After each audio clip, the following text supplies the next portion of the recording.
This is Sylvia Saber with OpTv Global Headlines. Starting with the top international stories for the day. U.S. President Joe Biden has signed into law the National Defense Authorization Act for fiscal year 2022. The NDA authorizes $770 billion in defense spending, about 5% more military spending last year. United States President Joe Biden has said some U.S. hospitals could be overrun by COVID cases. Speaking to the nation's governors, Biden said, "Long testing lines over the Christmas weekend shows that we have more work to do."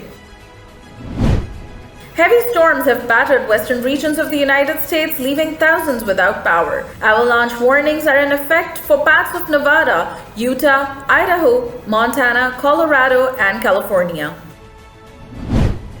Iran said nuclear talks that resumed in Vienna should focus on lifting sanctions on the Islamic Republic. Iran also seeks guarantees that the US will return the fold. The Lebanese Shiite militant movement Hezbollah has dismissed the Saudi charges that it aids Yemen's Houthi rebels. Earlier, Saudi-led coalition charged that it aided Yemen's Houthi rebels in launching airstrikes against the kingdom. India has barred the Mother Teresa charity from receiving foreign funds. Move comes as hardline Hindu outfits affiliated to Prime Minister Modi's party accuse MOC of leading religious conversion programs. Hardline Hindu vigilante groups have disrupted Christmas Mass in parts of India. Leader of the main opposition Congress party and prominent members of minority Christian groups urged Prime Minister Modi to act after groups vandalized the statue of Jesus Christ at Ambala. Thousands of cranes have died in Israel's deadliest wildlife disaster. A bird flu outbreak in northern Israel has also killed at least 5,200 migratory cranes and forced farmers to slaughter hundreds of thousands of chickens. Up next, we have the national updates. Chief of General Staff Turkish Land Forces has called on Chief of Army Staff General Qamar Javed Bajwa at General Headquarters. During the meeting, Army Chief underscored the importance of peace and reconciliation initiatives in Afghanistan, while Turkey vowed to enhance cooperation in various fields. Indian Charge d'Affaires on Monday was summoned to the Ministry of Foreign Affairs. Pakistan urged India to ensure the safety, security and well-being of its minorities after open calls by Hindutva proponents for carrying out genocide of Indian Muslims. Prime Minister Imran Khan has approved country's first ever national security policy. During the meeting, National Security Advisor Moeed Yusuf said to ensure the citizen-centric approach to security, the policy puts economic security at the core. Foreign Minister Shah Mahmood Qureshi has urged Pakistan's envoys to implement the government's geo-economic agenda. The interactive session on economic diplomacy was attended by Pakistan's envoys to the United States, Turkey, Austria, Iran, Russia, Netherlands, and permanent representatives to Geneva.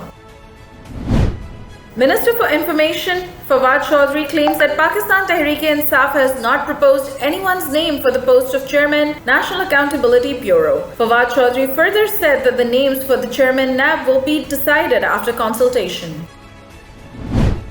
The opposition in Parliament has shortlisted 4 names for National Accountability Bureau Chairman slot. Names are of leaders from political parties including PMLN, JUIF, and PPP. Equal justice under law. We haven't yet lived up to that promise, marginalized communities across our nation. I'm Faisal Gill.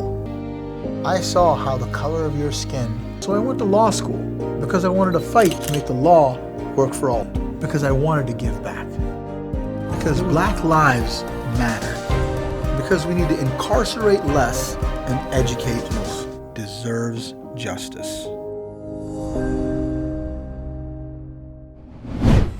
Up next, we have the health updates. The United States has halved the recommended isolation time for people with asymptomatic COVID infections to 5 days. The recommendations are closely followed by many businesses and policymakers across the U.S. New York health officials have reported an increase in hospitalized children with COVID-19. Approximately half of admissions are younger than 5. United States has reported nearly 190,000 new infections daily over the past 7 days. Up next, we have the updates on science and technology. United Kingdom firm gets closer to offering global internet via satellites. Russian Soyuz rocket took 36 more satellites from OneWeb into orbit. Company's plans for its global commercial internet service to be operational by next year. Up next, we have the sports updates. Australia retain Ashes after crushing humiliated England. Australia won third test by an innings and 14 runs with 2 matches still to play. England's defeat at the MCG was their 9th test loss in 2021. Up next we have the entertainment updates. Pakistani TV actors Ushna Shah and Saba announced a new project with noted Indian director Anurag Kashyap. The actors are currently in the Belarus for the project. Bollywood actor Parineeti Chopra has opened up about her acting journey and struggle with mental health. The starlet shared that she chased the wrong things while taking fans for granted because Chopra thought being mediocre in the film, fans will love her. Up next we have the business updates. Dollar reaches historic high by rupees 1.30 in open market and closed at 181.20 rupee. While in the interbank market, the dollar rose by 4 paisa to close at 178.13 rupee. Pakistan Land Port Authority will start operation in February 2022. Officials have announced the initiative will facilitate trade with Afghanistan and Central Asian republics.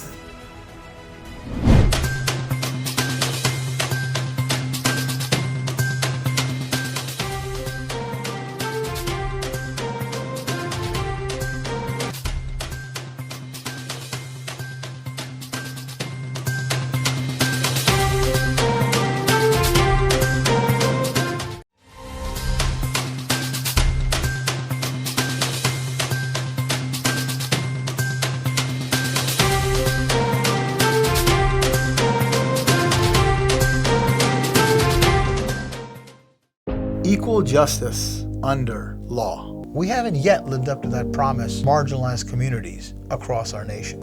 I'm Faisal Gill. I saw how the color of your skin, so I went to law school because I wanted to fight to make the law work for all, because I wanted to give back, because Black lives matter, because we need to incarcerate less and educate more. Deserves justice.